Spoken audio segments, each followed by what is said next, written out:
Welcome back, Aquarian Keepers. Okay, I'm gonna read a oracle card. Into the lonely woods we go. What does the universe want Aquarius to know about this in situation? What do we need to know? Other than the little puppy wants in our lap. Beasky. Lord. Take it away.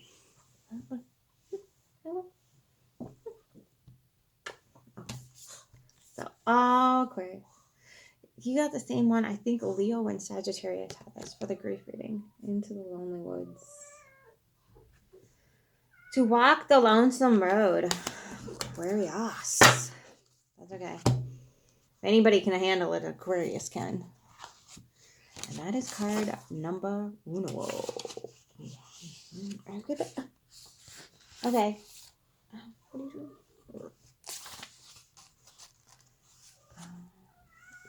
Yep. You know how this works. You gotta keep your bottom up here if you want to be up here.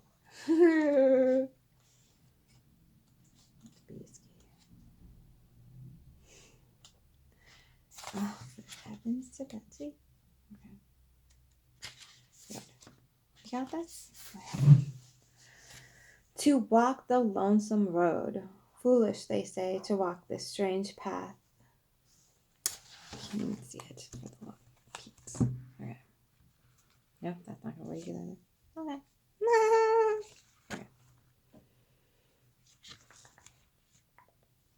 Okay.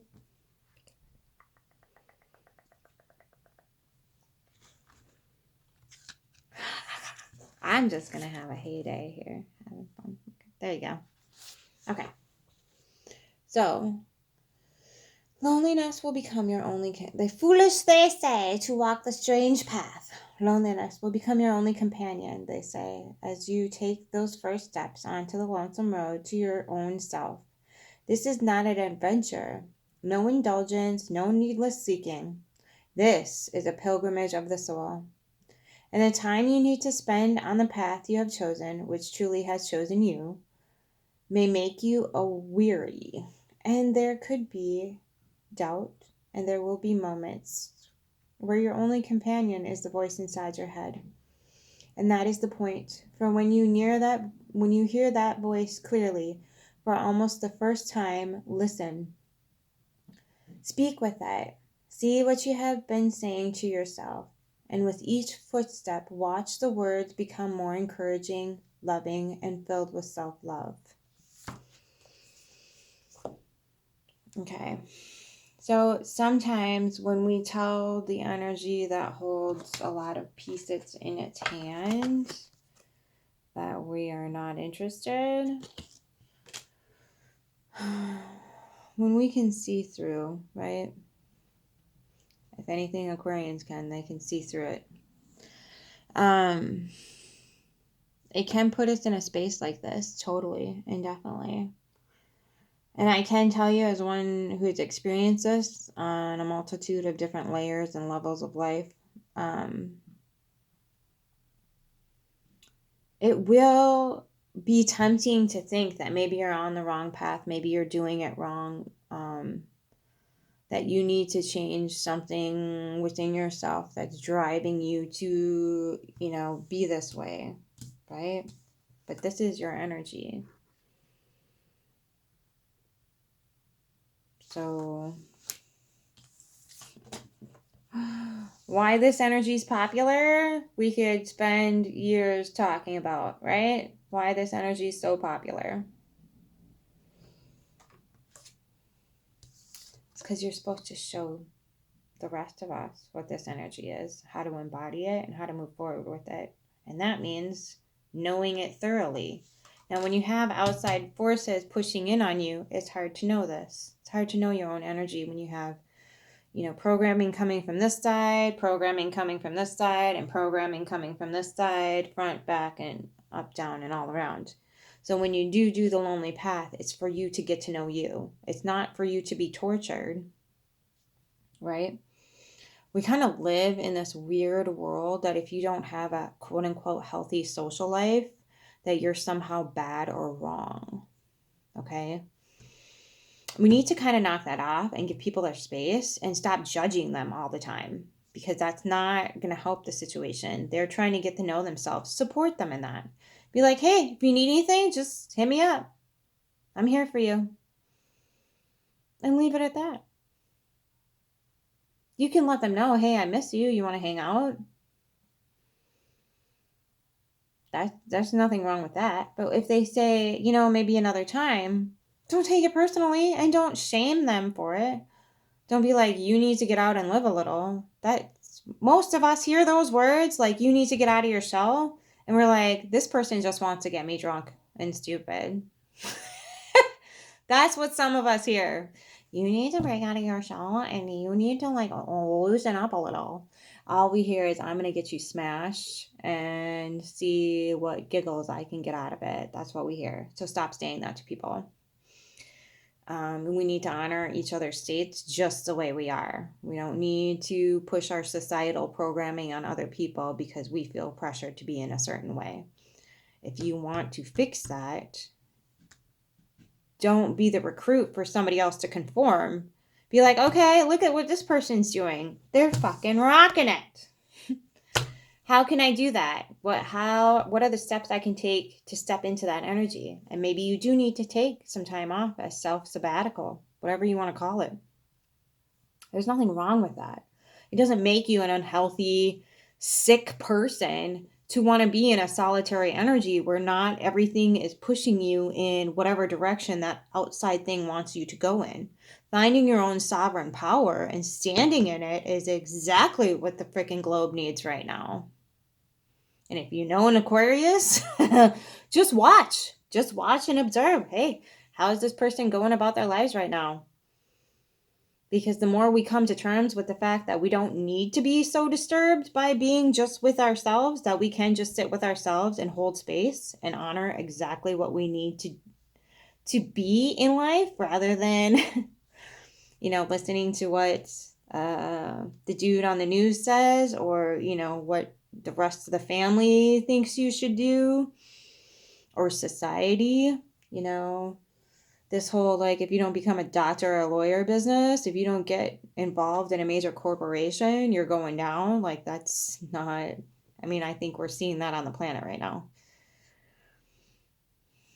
So stepping into this and honoring it on a real level is going to be what's best for pretty much anybody who feels a little lost right now, or has to go through something like this, where Aquarius is looking at all these people in their blasted 5 crap energy going, why does this keep showing up? Because this isn't the energy I want.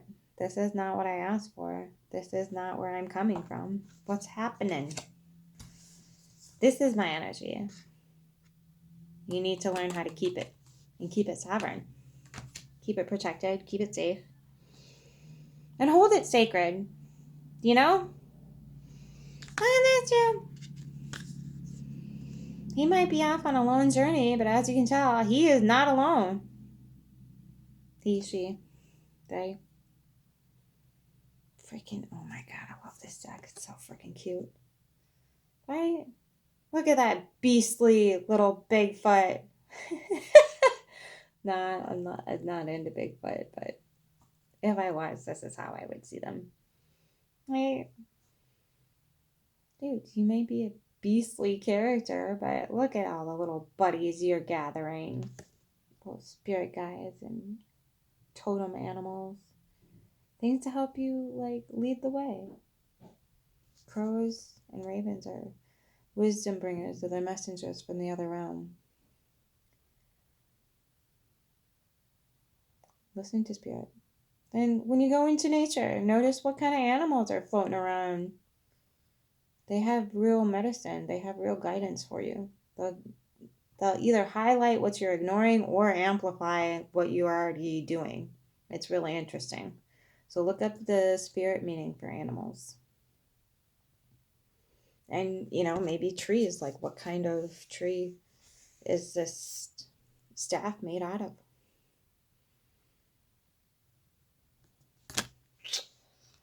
Aquarius. Be brave and bold, although I feel like I don't need to tell an Aquarius. All right, I send you light and love and never-ending bliss in this energy. Okay? Get it. Go get it! And be fearless. You step into fear, that's when bad shit happens. Okay? You step into guilt, also bad things happen. Guilt and shame are the manipulator emotions. People try to make you feel guilty or shame you into doing stuff that's against your wishes. So you need to be careful who you pity. In fact, if you can at all, destroy the pity too. So guilt, shame, and pity. You feel those things in private, but you do not share those with other people. If you have a tendency to do that, maybe look into some stoicism arts or something. Okay. I just had a reading for Capricorn where I was like, dude, I don't know what the heck you know. I see your big heart over here, but you need to keep your pentacles to your dang self. Tis the season for playing on people's guilt, shame, and pity. Okay? So keep in mind what you're doing with your life force energy, right? How are you taking your energy to the ethos? How is that going to be interpreted? How are you going to be at one with spirit inside yourself? Hold space, but not enable people to continue to do what they're doing. Okay? And that means taking personal responsibility. Because there's a lot of... the scamming is ramping up. So every time I leave a freaking comment on anybody's page, it feels like there's some freaking crazy ass person who's like, I am going to steal this person's money. So instead of like being weird about them, get right with yourself, right? Put them out of business by getting right with yourself. I just read some weird comment on this random person's video about how like they were on hard times and they were from a particular country that's not doing so hot right now and whatever else. And they're like, can you send me money on this, that, and the other thing? So there's a lot of that going around. And I can't believe that somebody wouldn't fall for that, who, was just looking to do good and had a soft heart, right? So I'm sure that person is making loads of money off some person's sympathy, right? I'm not saying don't give it all, but I'm saying you're either enabling really bad and toxic behavior, which comes in the form of lying to people, so they give you your money, okay?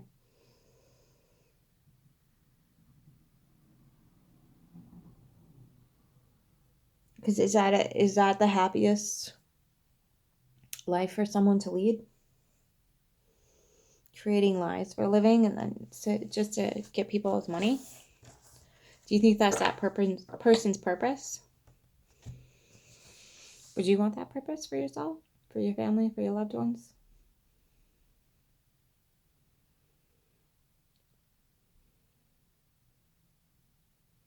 I don't have the answers. I'm just asking you. Do you want to perpetuate that into the universe and make it a movement that happens because we're not functioning maybe as a healthy society in a healthy way? So we're functioning in a way that's dysfunctional? Again, I don't have all the answers. I'm just asking the question because now your brain has to have an answer. Dun, dun, dun. Okay, so as we go into the holiday season, yes, hold space. Yes, honor.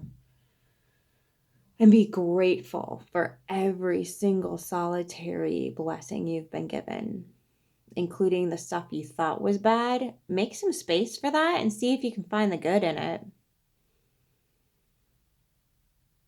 Like, most times when I look back on all the really, really, really, really, really bad stuff, I look at what I have come to be in my life right now, how I've overcome so many obstacles, it's ridiculous. I mean, they're almost countless at this point. So something in our history, or at least mine, gave me the strength and the will to do this, come through it, and still hold my spirit the most sacred thing, right? Hold space for my own best interests and the best interests of my loved ones. And therefore, I mean, that ripples out into society at large, right? So understand when you're dropping those pebbles into the pond, what they're putting out and what the universe is bringing back into your life. And it doesn't mean that you're a bad person if bad things are happening to you. It just means that at some point, something happened in the universe where it was put on your little pedestal thingy, sent out into the universe to be translated and brought back to you. So that is a lesson too. Albeit a difficult one. And we've all been there. We've all been there. We don't. There's no one. It doesn't matter the amount of pentacles. There's no one that escapes that. So you can ignore it. You can definitely ignore it. That's not a problem. Oh my gosh, you can totally ignore that for a lifetime. But when spirit is tapping you on the shoulder and you're ignoring it, it will show up in other ways in your life. Usually in a very physical manner. What I mean by physical, I mean health. Something about your health, body, thingy thing will then start tapping you on the shoulder, right? It'll be like, hi, excuse me, sorry. You weren't listening the first 80 times we tried to convey the message, so now we're going to tell you in a very physical way if you're not going to listen to spirit. This isn't my theory, by the way. Louis L. Hay. Go look at her body of work. Edgar Allan Casey. Like, that dude had it freaking. That dude.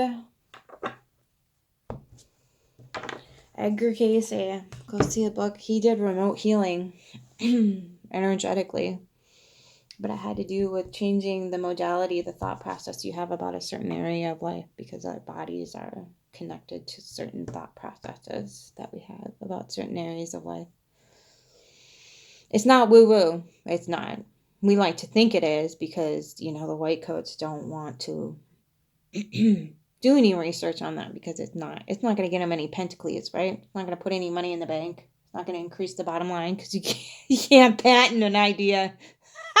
You can't patent a thought process, darling. So, yeah. Yep. So explore the world, but do so in a logical and safe way. There's no harm with interacting with different frequencies, energies, and vibrations via through candlelight, via through stones, via through thought processes, whatever have you. This is why Bruce Lipton and Joe Dispenza and all those other cool people, Louis L. Hay, preach what they do about life because they've seen it in their own. And I can second, third, fourth, and fifth that.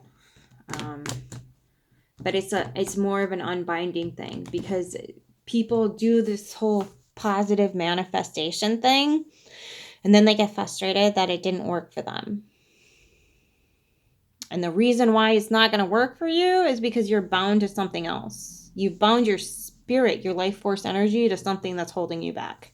And so until you unbind that whole entire thought process of how things are supposed to be, get yourself out of the trauma mode and into a position in your life where you can receive love, those positive manifestation things are going to fail. A lot of people don't understand that, and a lot of people do not explain that, and it breaks my heart when people are like, if you just focus on the positive and then do the positive, If your life source is plugged into something similar, such as the Matrix, if you are bound to something that is pretty much a trauma bond, your very life source energy is blocking that from coming in for you. And that's a difficult thing to sit with. That's a difficult thing for some people to handle. But it is also the reason why positive manifestation is not working for you. Because you've bound your life force energy to something else. Okay. And there's a lot of support groups online for religious trauma. So maybe investigate into that and see if you need it. Okay? Because it's not you. You're not forsaken. It's just that you need to unbind yourself from some things that are just keeping you stuck. That's it. That's all. Okay? There's no judgment. There's no shame in that. I grew up Catholic, for God's sakes. Holy bejesus. My unbinding took for what felt like forever anyway. So just holding space for yourself, understanding that you didn't know what the heck you were doing and you can do better in the future. And that's all any of us can do. Learn from our mistakes and then move on, right? So in the spirit of gratitude, you can release these things and then start being able to, instead of receiving the trauma, right, which your mind, body, and spirit have now been literally programmed to do. And that's the only thing it's been programmed to do, is receive the trauma. Okay. So now we're going to shift off of that and unbind ourselves from it and shift to a place of love and gratitude. And receiving as much as we're giving and giving as much as we're receiving. That Six of Pentacles energy, and finding that temperance, that balance with those flows of energy. And right now the energy is definitely trying to equalize out with the yin and the yang. Okay. So that's why we're exploring the positive aspects of the yin energy, so we can bring it to the planet in a healthy way without going overboard and causing more trauma. You don't need to do this in a vengeful way. We can do it with grace and gratitude and forgiveness and bring it to a very holy and sacred place that it was always intended to be. And that's kind of the goal with these readings. So I hope this helps. I hope you learned and grown from this. And any comments, questions, suggestions down in the comments below. Like, share, subscribe if this helped you, or you think that you know somebody who might be assisted through my little whatever it is. I don't know what to call these. I call them Chitta chats. Chitta is just the name of one of my spirit guides, if you will. But if you want to like, share, subscribe, comment, do what you got to do to kind of help this grow on the planet, that would be awesome. And I hope to see you in the next reading. And have a glorious week. And stay safe.